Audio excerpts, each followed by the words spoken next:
മുസ്ലിം league നേതാക്കൾ ഉൾപ്പെട്ട ജില്ലാ പഞ്ചായത്തിലെ നിക്ഷേപ തട്ടിപ്പിൽ സമഗ്ര അന്വേഷണത്തിന് സർക്കാർ ഉത്തരവിടണമെന്ന് സിപിഎം നേതാക്കൾ വാർത്താസമ്മേളനത്തിൽ ആവശ്യപ്പെട്ടു. ലീഗ് നേതാക്കളുടെ ഒത്താശയിൽ കോടികളുടെ തട്ടിപ്പാണ് ജില്ലാ പഞ്ചായത്തിൽ നടക്കുന്നത്. യൂത്ത് ലീഗ് ജില്ലാ വൈസ് പ്രസിഡന്റും ജില്ലാ പഞ്ചായത്ത് മക്കരപ്പറമ്പ് ഡിവിഷൻ അംഗവുമായ ടി.പി. ഹാരിസിന്റെ നേതൃത്വത്തിൽ മാത്രം 25 കോടി രൂപയുടെ തട്ടിപ്പാണ് നടന്നത്. ജില്ലാ പഞ്ചായത്ത് സെക്രട്ടറി കേസിൽ രണ്ടാം പ്രതിയാണെന്നത് വിഷയത്തിന്റെ ഗൗരവം വർദ്ധിപ്പിക്കുന്നു. സംഭവത്തെ ടി.പി. ഹാരിസിലേക്ക് മാത്രം ചുരുക്കി കേസ് ഒതുക്കാനാവില്ല. ജില്ലാ പഞ്ചായത്ത് നേതൃത്വമാകെ ആരോപണ വിധേയരായ വിഷയത്തിൽ ലീഗ് നേതൃത്വം മൗനം വെടിയണം. ജില്ലാ പഞ്ചായത്തിന്റെ പ്രവർത്തികളുടെ കരാറുകളെല്ലാം ലീഗ് നേതാക്കളുടെ ബിനാമികൾക്കാണ് ലഭിക്കുന്നതെന്ന പ്രതിപക്ഷത്തിന്റെ ആരോപണം ശരിയാണെന്ന് തെളിയിക്കുന്ന വിവരങ്ങളാണ് പുറത്തുവന്നത്. അക്രഡിറ്റഡ് ഏജൻസികൾക്ക് കരാർ നൽകുന്നതിന് പിന്നിലെ അഴിമതി ജില്ലാ പഞ്ചായത്തിന്റെ ഓഡിറ്റ് റിപ്പോർട്ടിൽ നിരവധി തവണ ചൂണ്ടിക്കാണിക്കപ്പെട്ടിട്ടുണ്ട്. ജില്ലാ പഞ്ചായത്തിലെ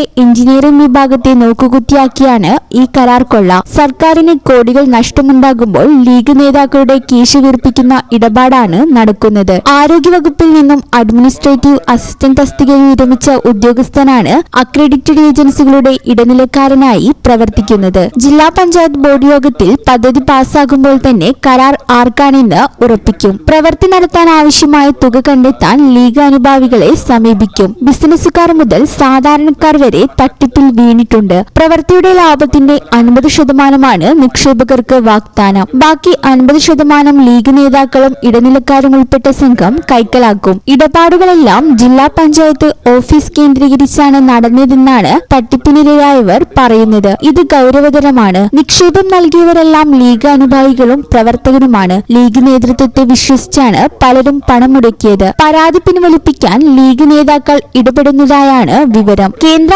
അന്വേഷണ ഏജൻസികളെ ഉപയോഗിച്ച് അറസ്റ്റ് ചെയ്യിക്കുമെന്നാണ് ലീഗ് നേതൃത്വത്തിന്റെ ഭീഷണി. ഇരകൾക്കൊപ്പം നിൽക്കേണ്ട പാർട്ടി നേതൃത്വം വേട്ടക്കാർക്ക് വേണ്ടി അണിനിരക്കുന്ന കാഴ്ചയാണ് നാം കാണുന്നതെന്നും ജില്ലാ സെക്രട്ടറി അംഗം ഇ ജയൻ പറഞ്ഞു. ജില്ലാ സെക്രട്ടറി അംഗം ബി മുഹമ്മദ് റസാഖും വാർത്താ സമ്മേളനത്തിൽ പങ്കെടുത്തു. ഈ channel news Malappuram. Saaf education government സ്ഥാപിതമായ കേരള സ്റ്റേറ്റ് റൂട്രോണിക്സിന്റെ അംഗീകൃത സ്ഥാപനം കൂടിയാണ് സാഫ് എഡ്യൂക്കേഷൻ. അവർ courses PGDCA, DCA, data entry, Indian and foreign accounting, Tally and GST, AutoCAD, graphic designing എന്നീ കോഴ്സുകൾക്ക് അംഗീകൃത സർട്ടിഫിക്കറ്റോടെ സാഫ് എഡ്യൂക്കേഷൻ പഠിക്കാം. പെൺകുട്ടികൾക്കായി 1 വർഷം ദൈർഘ്യമുള്ള computer TTC, pre primary TTC, fashion designing TTC കോഴ്സുകൾ. സാഫ് എഡ്യൂക്കേഷൻ വളാഞ്ചേരി.